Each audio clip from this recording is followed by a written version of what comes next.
In this episode, meet Daniel Ludevig, a transformational coach with a passion for impacting change in business. From New York to Berlin and Barcelona, Daniel's journey is filled with unique experiences, from working with post-genocidal communities in Cambodia to running a hotel in Morocco. Discover how his diverse background and innovative methods of empowering professionals to become leaders worth following. Tune in to hear how Daniel's work with Modern Leader, the Move leadership, is transforming mindsets and behaviors, unlocking greater vision, influence, and authenticity. Don't miss this inspiring conversation. Welcome to Trailblazers and Titans with your host, Dr. Keith Haney. Trailblazers and Titans is your go-to podcast for insights, inspiration, and actionable advice from the world's most successful entrepreneurs and leaders. Each episode features in-depth interviews with industry pioneers, innovative thinkers, and business moguls who share their journeys, challenges, and strategies for success. Whether you're an aspiring entrepreneur, a seasoned leader, or someone looking to make a significant impact, this podcast provides the tools and motivation to blaze your trail and become a titan in your field. Tune in to learn, grow, and transform your vision into reality. Meet Daniel Ludevig, a facilitator, trainer, and professionally certified transformational coach with a passion for impacting transformation in business. His mission is to empower professionals to become someone worth following. In addition to his team development and work at one-on-one executive coaching, Daniel's also founded the Modern Leader, a private members-only leadership mastermind community. Born in New York and currently living in Berlin and Barcelona, Daniel founded Move Leadership in 2010. Before starting his consultancy, he studied psychology and economics in Boston and worked with several organizations. Along the way, he gained inspiration for a variety of sources. His work with post-genocidal communities in Cambodia taught him the power of the arts in facilitating difficult conversations. When running a hotel in Morocco, he experimented with multidisciplinary methods to developing presence and connection. As a professional ballroom and swing dancer, he cultivated an understanding of leader and follow. His coach certification brought him life of impact, of profound questions and deep listening, and his work as facilitator with the Presencing Institute, Theory, Social Presencing Theory, and a handful of mentors demonstrated a value of systematic thinking, mindfulness, masterful facilitation, and innovation. We welcome Daniel to the podcast.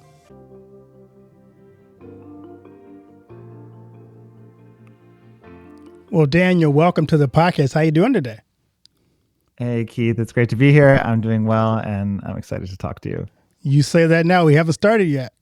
We haven't started, but I feel excited. It might be naive. There you go. I love to ask my guests this question. What's the best piece of advice you've ever received? For me, there's an advice that comes to mind from an opera singer named Robert White, who gave me a piece of advice when I was thinking about whether to leave New York and start a new life. And I was very scared, and I had a lot of reasons not to do it. And I was very pros and cons list and trying to figure out, is this really the right thing to move for a new life, a new career, a new direction, a new kind of, way of living. And I was trying to really kind of resolve all my fears to make the decision. And he said to me, you never will actually let go or get rid of your fears. You just need to learn how to move through them. And that is still unfolding, I think, on the levels of depth that is in that advice. I think at the time, the way I heard it was just to understand it's okay to do things scared, and that's fine.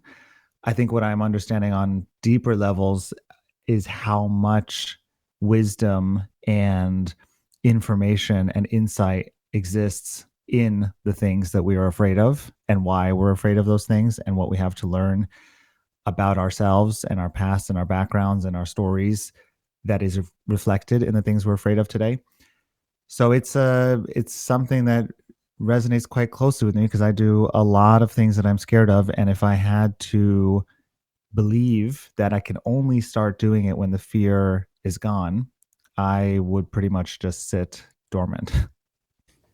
It's so funny you said that. I had another guest on who you talked about almost the exact same thing of having to do things when you're scared. And so it's funny, I hadn't heard that till yesterday. And so now you've said it too. So it must be Oh, something in interesting. the spear that's saying, this is what There's a you have to do. message for you. This is a message for you. I mean, listen, this is not like, I don't think it's the most brain sciencey or kind of like revolutionary thing to, get over your fears and kind of do stuff. But I think that's exactly the misconception, which is people kind of talk about getting over your fears, right? And for me to realize that there's a real sense of courage and bravery and vulnerability and honesty that comes from doing something despite your fears or even alongside your fears instead of waiting until you get over them, right? I think this whole idea of kind of like just get over it really misses the deeper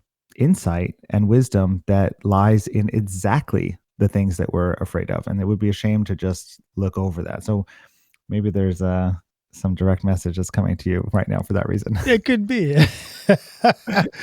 But fear keeps us in a place where we can never accomplish all we're meant to be if we, like you say, wait for the fear to go away. Whereas if we just dive into that fear, almost embrace the fact that, yeah, I'm doing it even though I'm still afraid, that there's a lot of blessings on the other side of that sometimes. Absolutely. And I guess what I'm starting to realize more and more with fear, I mean, there's so many different layers of fear, right? So when we really talk about fear at a existential level, then we're talking about things that are actually threatening to us, right? Life threatening to us. And luckily for most of us, there's not actually a lot these days that is life threatening. So the fear that we experience is perceived threats, right? Something that is a perception that we hold that something is really, really dangerous, right? Either physically dangerous, which then is probably true, right? Like if I feel fear before, I don't know, jumping off a big cliff or bungee jumping or whatever, that's quite realistic. But a lot of the other fears are just perceptions of threats that may or may not actually exist, right? It might be a threat to our social standing. It might be a threat to our reputation. It might be a threat to our sense of self-worth. It might be a threat to our stability or safety. And that becomes really interesting to unpack because part of it might be very much true that something is happening around us or something might happen around us that could threaten all of those things. And other times, those threats are not there at all, but we perceive them as threats because something that is happening now reminds us of an earlier time where there really was a threat like that in our lives.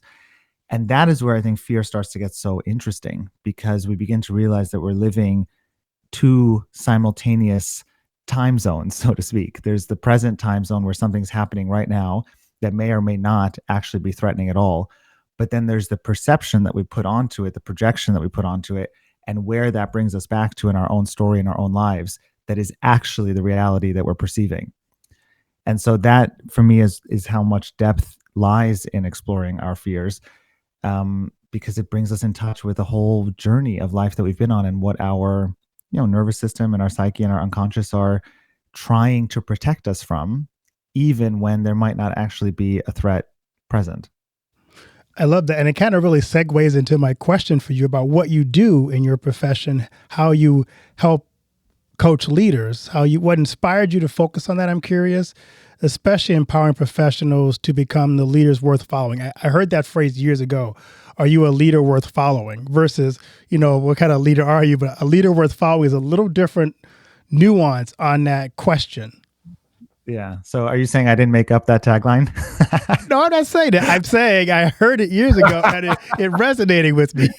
It wasn't from me, I'll tell you that. But I appreciate the link to your question. So, what is it that I do first of all? So as you summarize, right, I'm a leadership coach, which means that I work a lot with CEOs and founders and leaders one-on-one on their own development and their own journey and what's next for them that they need to break through. I do a lot of work with teams, with intact teams in large and small organizations, accompanying them over months and years and helping them work better together, handle conflict better together, break through limiting patterns together, really thrive together and become high functioning teams. Then I do a lot of leadership training, which is more like standing up in front of groups and working with people and teaching them leadership models and skills. And most recently, I formed a leadership mastermind group, a membership based leadership group that is for anyone from any company to join. So it's not limited to one company. And that is where this tagline of become someone worth following came up for me. Because what I started personally realizing in the space of leadership development that I've been working in for over 15 years is that there is a serious gap between the amount of investment that companies put into training people to become leaders and the output. And we see that because there's not a lot of leaders that we can look up to in companies or frankly anywhere, right? There's a handful, but given how much companies invest into huge flagship programs to fly people from around the world to do leadership training, to bring in the top leadership coaches, to send people on one-on-one coaching journeys, you would think that there would be many more aspiring leaders for people to look up to. And that's just not the case. And I'm sitting in this world thinking something that I had heard colleagues who were older than me years ago say, which is after a while, many people who work in the leadership space start to get cynical and kind of negative about the impact they're actually having, because you have these amazing moments at flagship programs and then nothing happens afterwards. You have incredible kind of coaching relationships, and then you hear that people fall back into old patterns. You work with these massive corporates, and yes, you're turning the dial, 1% in a company that can affect billions, but does it really feel like you're making a difference? And I don't think anyone has really cracked the code on what does it truly take to develop leaders. And what I found during lockdown and COVID is that a lot of my in-person programs shifted to virtual. And they shifted from a 3-day program into a 10-week program, right? So instead of it being 3 full days in some destination, it was 10 weeks, 4 hours every 2 weeks. And while the connection piece in those programs suffered a lot, right? People did not come as close to each other as they would have when they were meeting in person. The implementation and the leadership skill development actually improved massively. And what I found is that as people were going into the courses that we were doing for 4 hours, then they would leave, they would have 2 weeks to practice, to experiment, to fail, to win, to come up with questions. Then they come back 2 weeks later, we dive into what's come up for them and we add on another layer. And by the end of those 10 weeks, I saw them having leadership progress on skills that in those in-person programs were just not happening at the same level. And it made me start thinking about, okay, so how does leadership development really work? How does any behavior change work? Coaching is amazing, one-on-one coaching, but there's no real program. So you do need some kind of plan and training and program to move people towards. These in-person programs are amazing because they develop huge amounts of connection, but there's no accountability and support, right? And then the virtual programs are amazing because they do have, content and they have accountability, but there's no community, right? Because you don't feel so bonded to these people. And that's where I started looking into, okay, so what does it really take to become someone worth following? And there's some, skills and dimensions of qualities that I've looked at leaders from, 15 years of work and said, okay, here are the skills and the qualities that people are drawn to that make you worth my attention and worth my time and worth my energy as a follower. And here's a process and a plan and an approach that can actually develop leaders into that. Not something that is just in person or just virtual or just coaching, but is a blend of all three. And that's what I've been experimenting with this community and program that I've developed called the Modern Leader. And it's something I launched in January. It's something I'm doing alongside the other work that I mentioned. But oh my God, the results that I'm seeing and the progress and the growth in that format versus what I see in other formats that companies are spending so much more to invest into, it has been incredibly inspiring. And so that's some background around how this program started, a little bit of background also on what the other work that I do is, and why this tagline for me of becoming someone worth following rather than just thinking about developing the leader themselves. The focus is really on what is the value add that you are offering to the people who choose to spend time with you, and not what is the value of you yourself as a leader, right? Without followers, your value is nothing. And I think that's often overlooked in leadership development, is we spend so much time developing the person, but very little time thinking about the impact that they're having. I am curious how much your past and your work with post-genocidal communities in Cambodia has impacted your view of leadership. Well, that's a story that has impacted me quite a bit. So I had the chance to work in Cambodia, as you mentioned, on an internship that was looking at the role of using arts to heal genocide pasts. So Cambodia has had a huge genocide past in the late 70s, killed about a third of the population. There's still an enormous amount of trauma in that system because many of the people who are survivors of the genocide are living among the very same people who were also part of the murderers. And so that means that it is extremely dangerous and difficult to talk about very sensitive and painful topics. And the exploration of the internship was to look at, can art play a role in helping people talk about things in a different way? Can art help people surface topics that are otherwise impossible to talk about with words, but may be possible to experience, process, connect on through other mediums? And I would say that hugely influenced me because, first of all, I saw it's massively powerful. There really is a role of arts, and in the format that we were using there, it was a combination of dance and painting, of arts allowing people to express themselves, but also communicate and feel and process without having to use words. And when I started dabbling in leadership development, which after that Cambodia experience started only about 10 years later, it was through my own background as a ballroom dancer that I entered into that space. Someone who was a dance student of mine, I was living off of dance at the time, said the way you teach dance is a very interesting metaphor for leadership development. And I thought, that's an interesting idea. Let me play around with it. And my first step into leadership development was with that concept of, let's get people to try to lead and follow each other across the room with a little bit of music, the same way that they lead and follow in the office. And people obviously thought it was hilarious and it was uncomfortable and it was weird and it made people laugh, but they did it. And within a few minutes, they were getting feedback on their leadership style that some of them said was more deep and profound and on point than any kind of psychometric or 360 that they had done in the business. And that really struck a chord with me. Like, what is it about getting people to experience things, and in particular getting them to experience things not only through their head, but through their heart and through their bodies, that allows for sometimes a more accurate conversation, a more powerful conversation, a quicker conversation, sometimes a more transparent and vulnerable conversation. So it's one of the, when I look at my work today, which has expanded massively from where I started, one of the three pillars of how I still approach my work is embodied experiences, that people learn best when you have an experience first, and then you debrief it with a conversation and some theory and, insights and takeaways, and not the other way around. And so the embodied piece that I started in Cambodia was massively informative and shaped a lot of how I think about experiential learning in any context, right? And I just apply it to leadership development. I love that. What you're defining or describing to me sounds like what I would consider authentic leadership, because oftentimes leaders don't get true feedback from the people that they're leading or the people or the followers. But how do you define authentic leadership, and why is that crucial, especially in today's society? For me, authentic leadership is, the people that get to see you at the bar get a similar experience to you as they do when they see you leading in front of a room, right? That the experience that people have of you, the felt experience that they have of you, the values that you stand for, the way in which you treat people are true inside and out. What you think is what you express, what you feel is what you share, what you do is connected with what you say you believe in. Right. So for me, there's that coherency, that integrity that is involved in authentic leadership.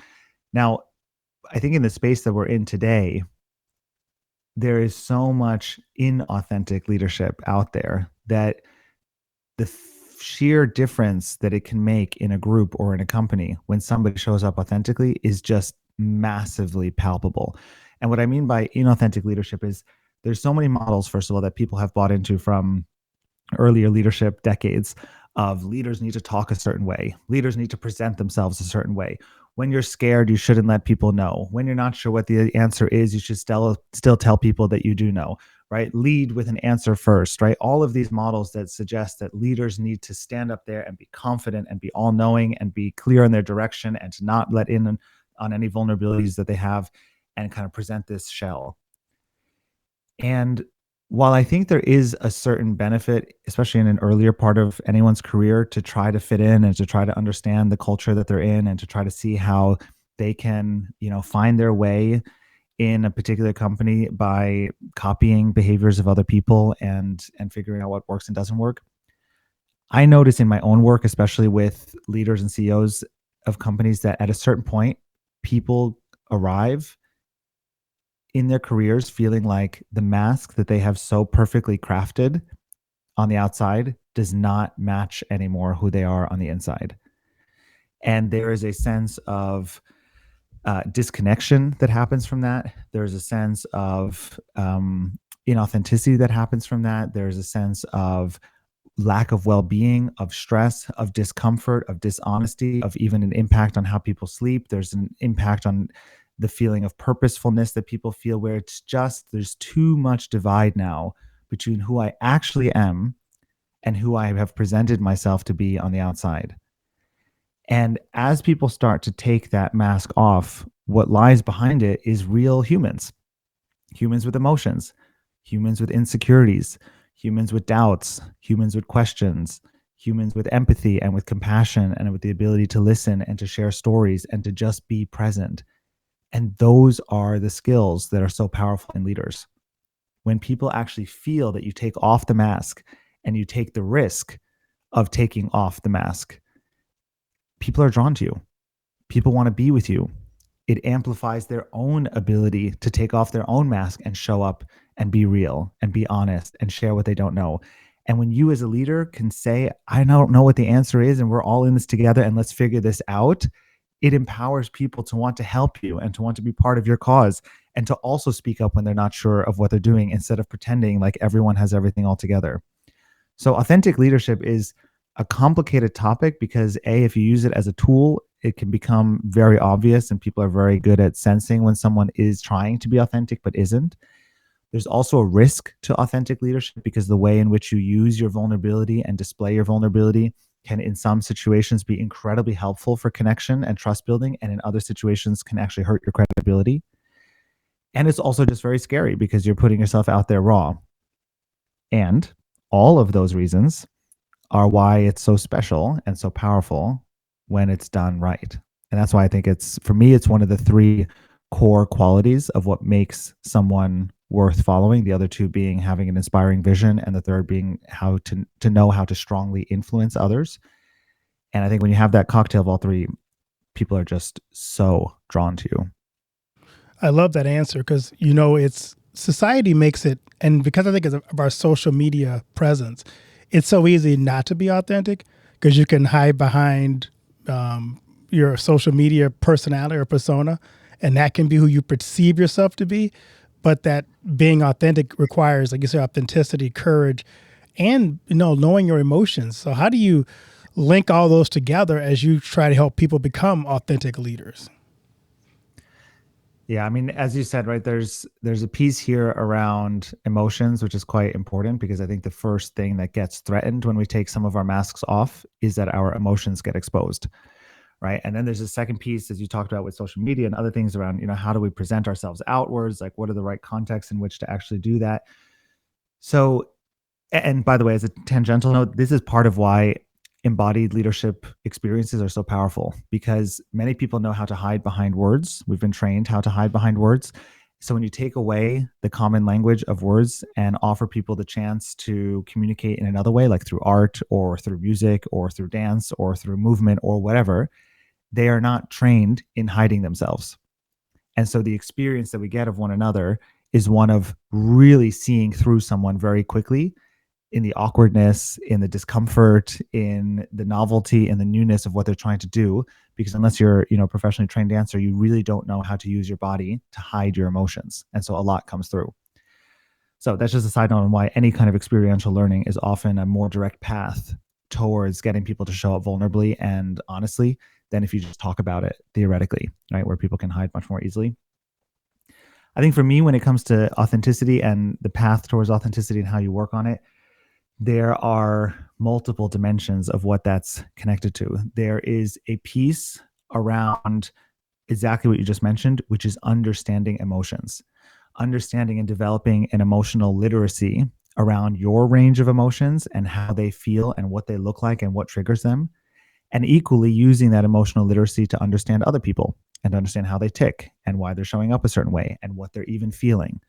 And for anyone who's interested in, a book that I just think is the top book on emotional literacy, it's Brene Brown's Atlas of the Heart, which is essentially a dictionary of emotions and starting to understand why only having the vocabulary of happy, mad, and sad to describe your or someone else's emotions is a serious problem, because not only does it limit the variety of input that you can see and take in to understand other people's emotions, right? If somebody's depressed, or if somebody's disappointed, or if somebody's feeling hopeless, or if somebody's feeling disengaged, and the only word you have to kind of capture that is sad, then you are missing so many ways in which, first of all, to understand what's really going on with them, and you are missing ways as a leader for how you can really support them and what they actually need. But equally, if you don't have that distinction and variety of words to understand different types of emotions, the research from Brene Brown and others shows that you can't even feel the variety of emotions then within yourself. If the only word you have for a uncomfortable kind of low energy feeling is sad, then that is how you will label any feeling that comes through that is kind of uncomfortable and low energy. Right? The only feeling that you have to describe anything that is high energy and kind of embittered and sort of frustrated and not happy is mad. That's your word. But as you develop emotional literacy and range, you start to understand the different emotions that you are actually experiencing as different kinds of feelings. And that allows you to get in depth with what is really going on for me, and where is this coming from, and what is this related to? And then what is it that I actually need right now in order to manage this? So emotional literacy is a huge part of authenticity. You cannot be authentic if you don't actually understand what's happening inside you, right? You can't share your emotions if you don't feel them. So that's one piece of the story. Another piece is self-awareness and self-regulation. So you need to have the tools to understand, who are you? What's your background? What's your story? Where did you come from? Why are things affecting you the way they affect you today? That's what we started talking about around progression, projection onto things that are not necessarily what they seem, because we are kind of carrying a filter, which is our past life, that influences how we see things, and then understanding how we regress to when we were 5 years old, when that trigger first happened, and why we show up now as a 5-year-old, even though we're a totally, supposedly high functioning adult. So self-awareness, and then the tools to self-regulate. So the tools to actually change that process when it happens, that we fall back into our 5-year-old selves, and how to actually stay present as an adult and feel resourceful. That's a big piece of being able to be authentic, right? I cannot open up in front of other people if the moment I open up, it triggers an entire outpour of emotions and memories and experiences and reactions that I then can't manage, right? So that's a super risky thing to do if I'm not able to actually manage being vulnerable with people, right? So that's the second piece there. And there's a third piece then, really, on being able to understand other people, right? Understanding how to empathize, understanding how to connect with other people, understanding how to be there for other people, understanding the social cues that work with other people. So everything that falls into, emotional intelligence, conversational intelligence, relational intelligence, right? All of these things that allow me to see how me and you together build a connection and a conversation that is not just one way, but actually allows us to, come closer together and build trust. If those things are not in place, it's very, very hard for me to be authentic, and it's very risky for me to be authentic. But when those things are worked on, oh my God, it's such a flood of richness that comes into our lives. First of all, from the self-awareness perspective and just understanding more why I tick the way I do. Then from the relational and empathic perspective of understanding what's going on with other people. And then ultimately, to your question, right, that I can actually show up as myself. I don't have to pretend to be someone else. I don't have to worry that I need to fit in all the time. I don't have to be concerned with what everyone else is thinking about me. I'm not questioning my sense of value and my sense of contribution and my sense of input. I'm able to actually just tap into my full resourcefulness. And that is so compelling. And that's part of why I think it is such an important part of becoming someone worth following, because people want to follow people who are deeply tapped into their own authenticity.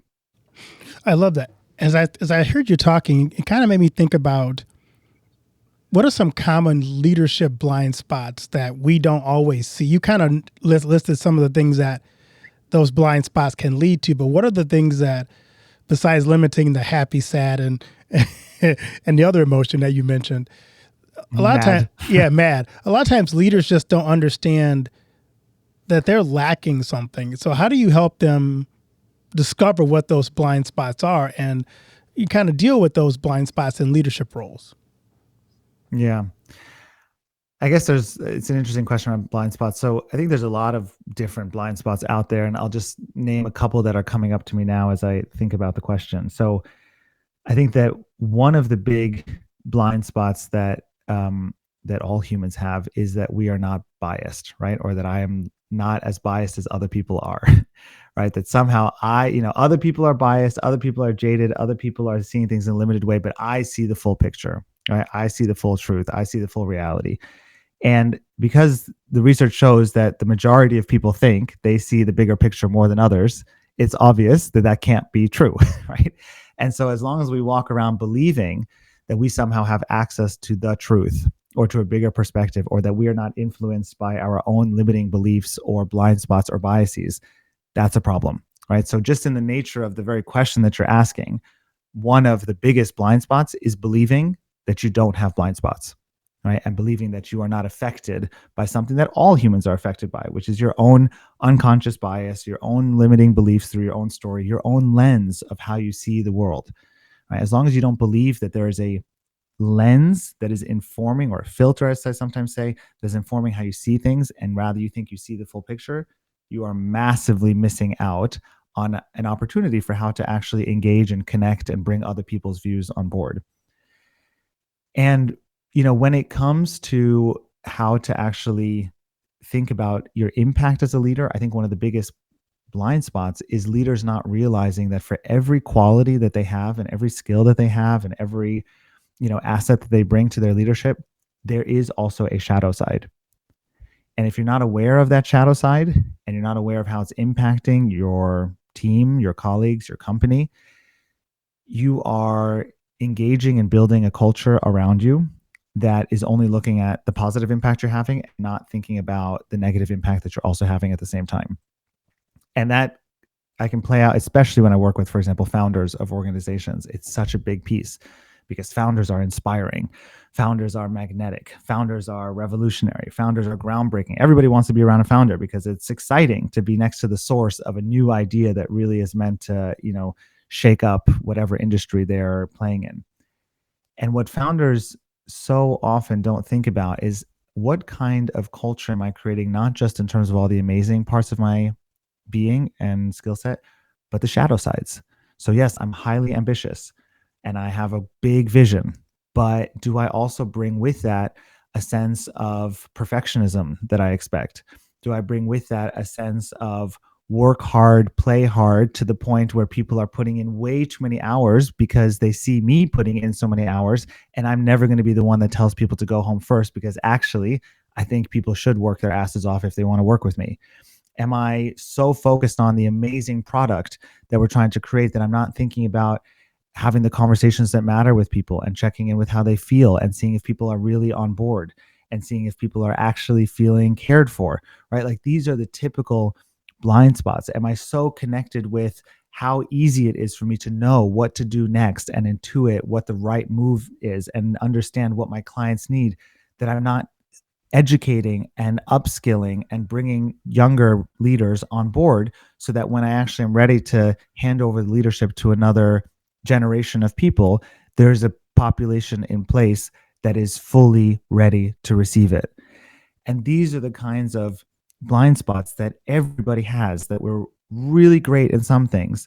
But if we are not aware of the limiting parts of our skill set, if we're not aware of what is actually a shadow side of our personalities, the traumas that we're bringing in, the things that we're afraid of, the issues that we don't want to talk about, the topics that we shy away from, and how that also all in an organization that we lead or a team that we're leading just exponentially booms out, right? Whatever we have going on in here, your organization, your team, your work with your colleagues, your client project, whatever it is, it's like a petri dish that just allows for it to grow into a larger version of what you're bringing into it.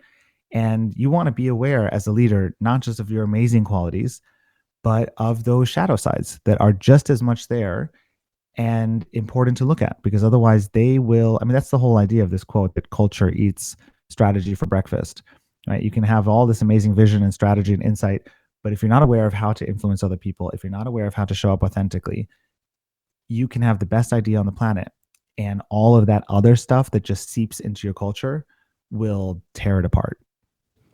You mentioned founders and you talked about their great assets and their great liabilities.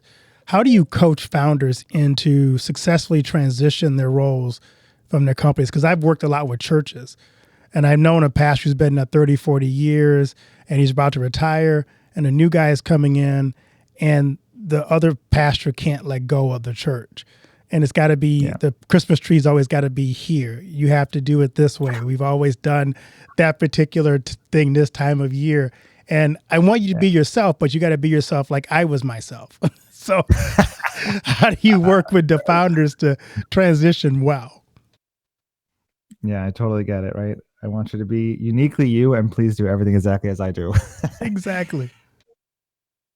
It depends so much also on where and when I'm in touch with a founder, right? So very often I am put in touch with founders at exactly the time that you're describing, which is they're now ready to hand over, and they're both realizing that there's nobody ready to take it over at the level of quality and ambition and intuition that they expect, and that actually they themselves are not even actually ready to hand it over.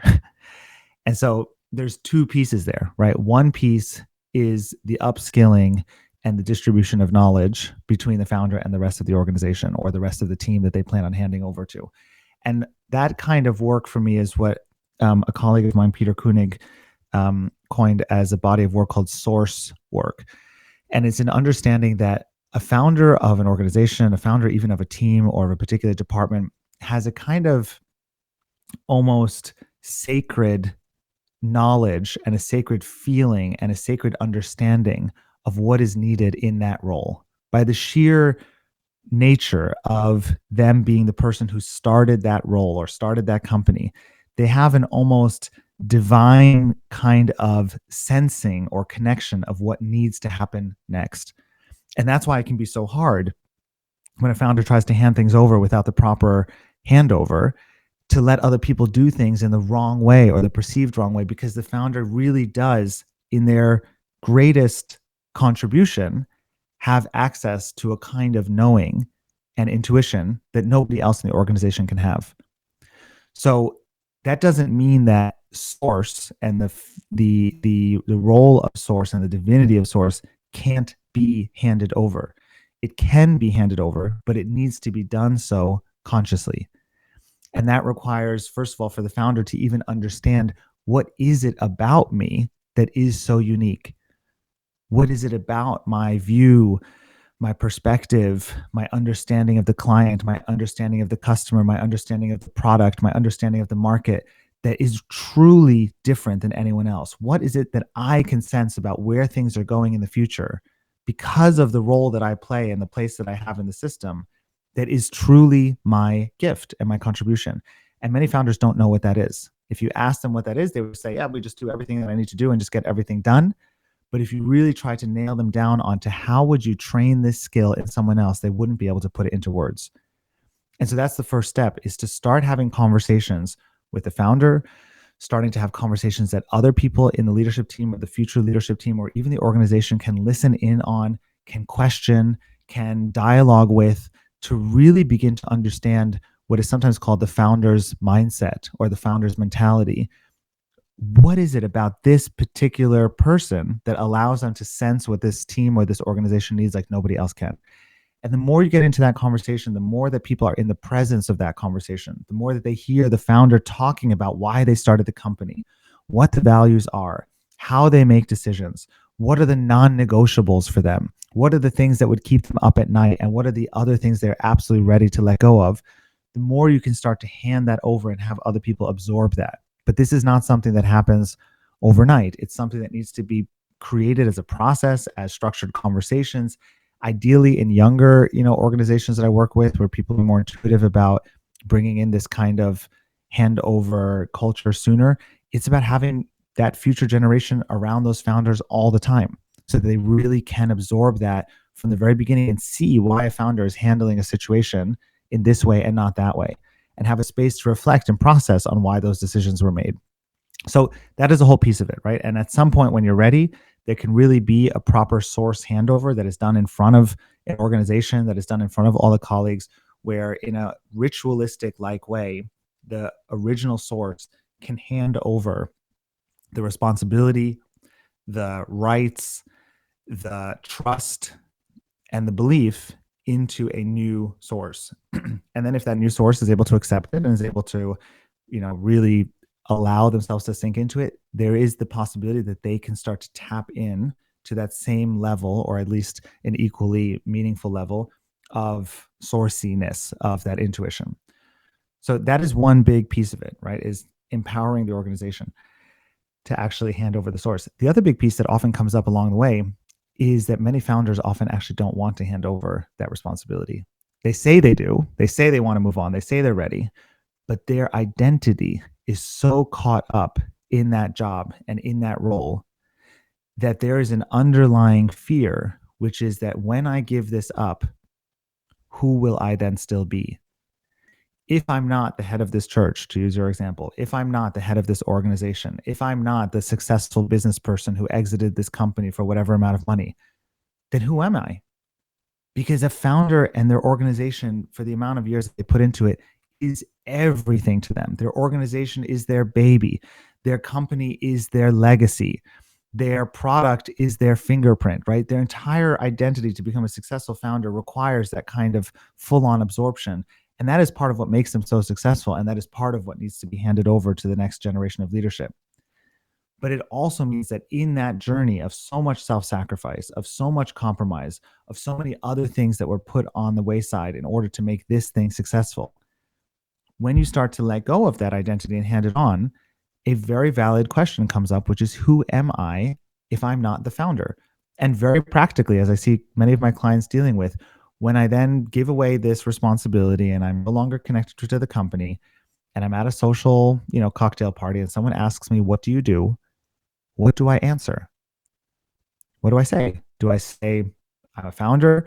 Do I say I'm an entrepreneur? Do I say I'm still the CEO of this company? Or do I just say I'm unemployed? Or do I say I'm trying to figure out what I'm doing next?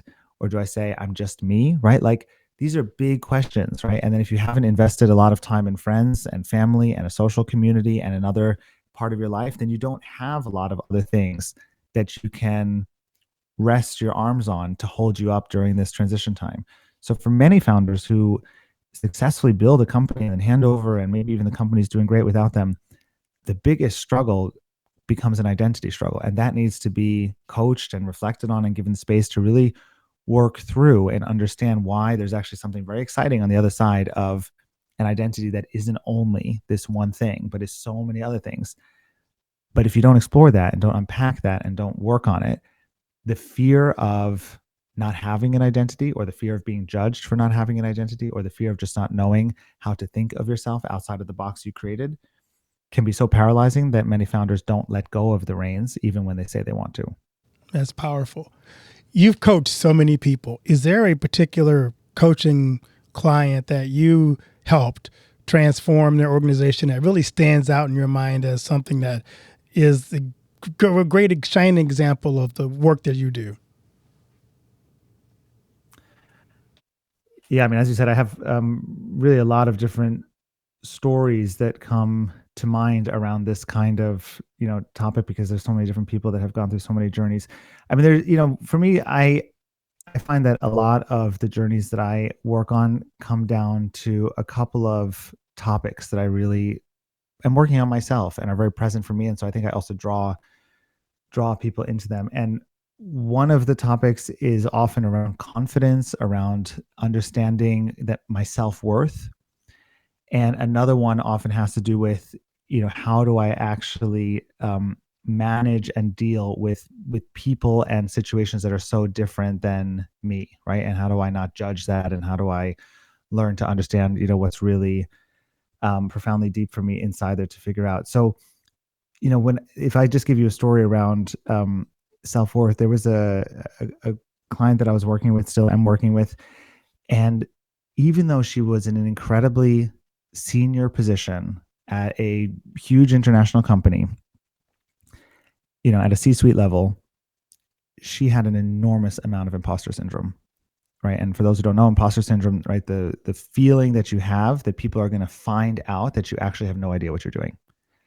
And the interesting thing is that this actually is something that the research shows increases with people's experience and status and position in a company. It doesn't decrease. So the higher up you get in the ranks, the more your imposter syndrome, the more you're afraid you're not worthy of what you have, the more you're worried that people are going to figure stuff out, that you actually don't really know what you're doing. And this plagued her. I mean, this really plagued her. And and this is a common topic that I work on because it's something that I am always working on for myself. Like, what is my self-worth and how do I not have it be based on what other people think of me and attach my identity to external validation and all these things.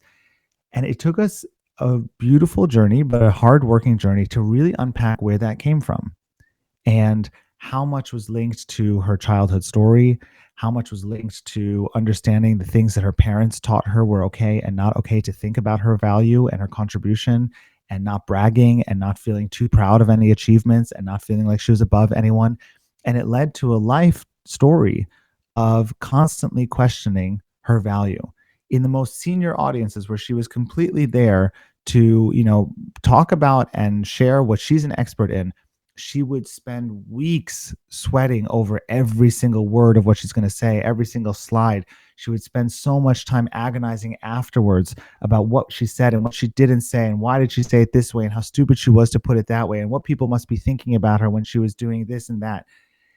And this was paralyzing, right? This was paralyzing to the point where she was thinking of quitting in a company where she had been at for over 20 years. And the work that we did together started to help her understand, first of all, the patterns of these insecurities, the patterns of what I sometimes call self-saboteurs, or that inner negative self-talk, or that inner dialogue, or that inner critic that is constantly bringing us down. It involved understanding other parts of herself that she wasn't honoring that can actually be used to talk back to those negative self-talk. So parts of herself that actually are confident around who she is, parts of herself that do know that she's great, parts of herself that are linked to stories where she actually was really feeling in her element, and starting to really boil down what are the key voices that those parts are connected to that are also a part of who you are, and that we can use to start to combat and talk back to these other more negative parts when they come up. It also involved understanding more of her purpose and what she's really trying to do and how much these negative self-critics inside her head were holding her back from doing that. It was starting to understand what conditions allow her to feel more confident and how can we actually actively and proactively create those conditions instead of passively just waiting to see if they're there or not. And I remember she shared with me in a recent call that this has like completely transformed how she speaks with her own team, because it has allowed her to be so much more present to that shadow side that she was actually allowing to seep through unknowingly to her, that was making everybody else in her team doubt themselves, because if this leader was doubting themselves, then how can I also not doubt myself? So it totally changed how she showed up with her team.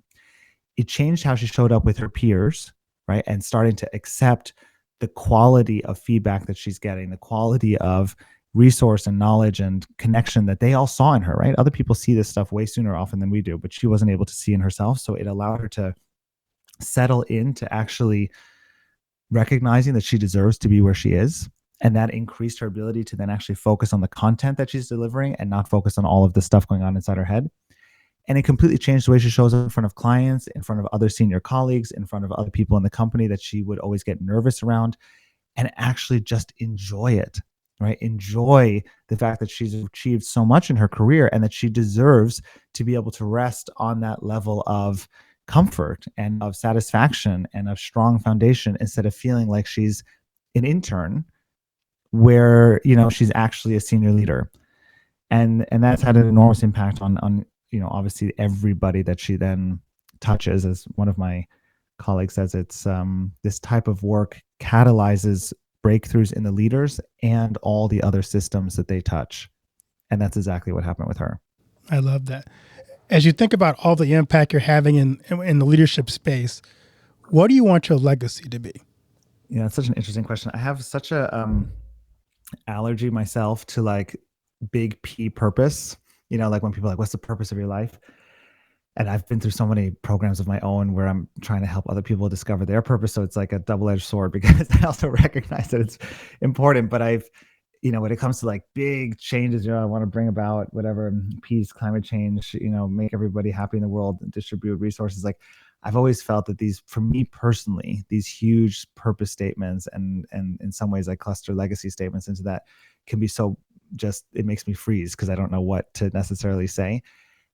And I also recognize it's important because it gives you purpose, it gives you direction, it gives you a sense of boundaries. It helps you say yes and no to different things that are coming your way.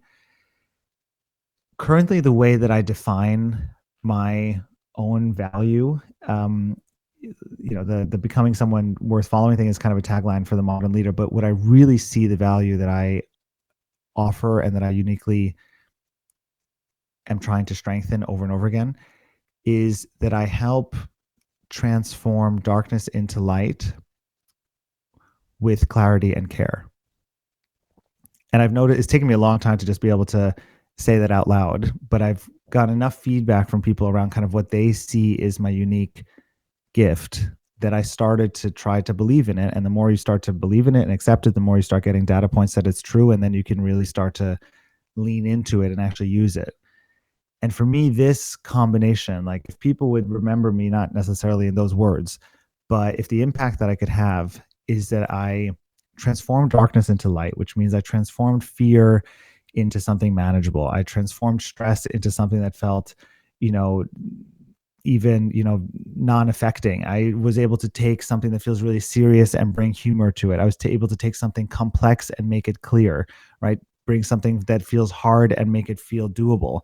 Right. That for me is the transformation piece, and the brand around that I have, or the style that I would love for people to remember, is that it was this combination of both care and clarity, which are such important attributes for me, that I do it in a way that doesn't feel dismissive of people's pasts or dismissive of people's views or not interested in why people show up, but quite on the contrary, that I am hugely interested in why people get stuck and what the mechanism in place is that keeps them stuck, and what that stuckness, whether it's on an individual level or a team level or a company level or a systemic level, is actually a brilliant way to keep that group or person safe, and to really care about that, and then to help them start to unpack why that protection mechanism, while wise and smart at one time, is no longer needed, and how we can start to lean into something else that would be more helpful today. And that's this care piece that is hugely important to me. And the clarity piece is just such a skill that I'm attracted to when I see it in other people, right? When people speak with clarity, when they can bring across their ideas in a way that makes sense, when their articulation makes people want to listen, and when ultimately people feel a sense of calm and groundedness and direction as a result of listening to them, I find that very appealing. I believe strongly that the things we find appealing in others, we find appealing because we have those skills within ourselves, whether active or dormant. And so care and clarity while moving people from darkness to light, I guess that would be a cool legacy. I love that. How does that sound to you? I love it. I think it's a really aspirational goal, and I think it's important, especially in a world where things aren't clear and things do seem dark and they are stressful. How do we lead people in our own area of influence out of that darkness into a place of light? And so I think it's really cool. As we wrap 100%. This up, though, I'm curious, what key takeaways do you want to leave with my audience? I would love them to remember or take away that leadership is not something that just happens in the boardroom or in a company. every single person listening to this has the potential to lead and impact whatever part of their life they're in touch with. And so when people think about leadership, we're not talking about some sort of theoretical skill set that is supposed to help people in their job. Yes, the skill set that we're talking about is extremely helpful for people in their jobs, but it is by no means limited to that. And I would love for people to question for themselves, where am I already a leader in my life? Or in other words, where am I impacting other people and have the possibility to impact other people to live their own potential, to contribute fully, to live happier, healthier lives? Or where am I not stepping into a potential for leadership that is actually available in front of me? Right? Where am I not actively thinking of myself as a leader, even though that's exactly what the situation calls for? And that could be with family, that could be with friends, that could be with community, that could be with your job, right? There's so many places where we can be a leader. And the work of leadership development, the work that I do of leadership development, is just another way of saying self-development, right? There's no difference for me between leadership work and self-development work. And I don't think there's any greater gift nor any greater skill or power than the power of self-awareness. And that comes through self-development. Cool. Where can leaders connect with you if they want to have you come and coach them? How can they find you? Yeah, so I'm on Instagram quite actively at daniel.ludevig, posting lots of different content on there and ideas and thoughts and things that people can find. I'm also on LinkedIn under the same name, Daniel Ludevig. And if they go to my website, which is moveleadership.com, they'll get a bit more of a description there of some of the work, as well as some information about the Modern Leader specifically, if they're interested in that program. As I said, it's an open program that anyone can join from any company. So those would be all great avenues to connect. And I would love to hear from your listeners. I would love to hear how this podcast impacted them, what they took away from it. This type of connection is just is such a special way to meet new types of people. Well, Daniel, thanks so much for providing amazing content. Blessings on what you do. I think what you do is important. Bringing darkness, light out of darkness is important. I think people need that clarity in their life. And I love what you said. And I always remind my audience to this too, is we're all leaders. We may not be leading on a large scale, but we're always influencing someone, because leadership is influence. So think about the people that you have impact on their life, people you're influencing, people you make a difference for, people that need you in their life. And you get a chance to show up to be your very best self for them as you get a chance to lead them. So thank you for what you do. Yeah, my absolute pleasure. Thank you, Keith, for the questions and the conversation. And thank you for hosting such a beautiful space to share this stuff. Thank you. Thank you for tuning in to this episode of Trailblazers and Titans. If you enjoyed our conversation and found value in the insights shared, please subscribe to our podcast and leave us a review. Your feedback helps us reach more listeners and continue bringing you the stories of the world's most inspiring leaders. Don't forget to follow us on social media for updates and exclusive content. Join our community of Trailblazers and Titans, and let's continue to learn, grow, and transform our visions into reality together. Until next time, keep blazing your trail and striving for greatness.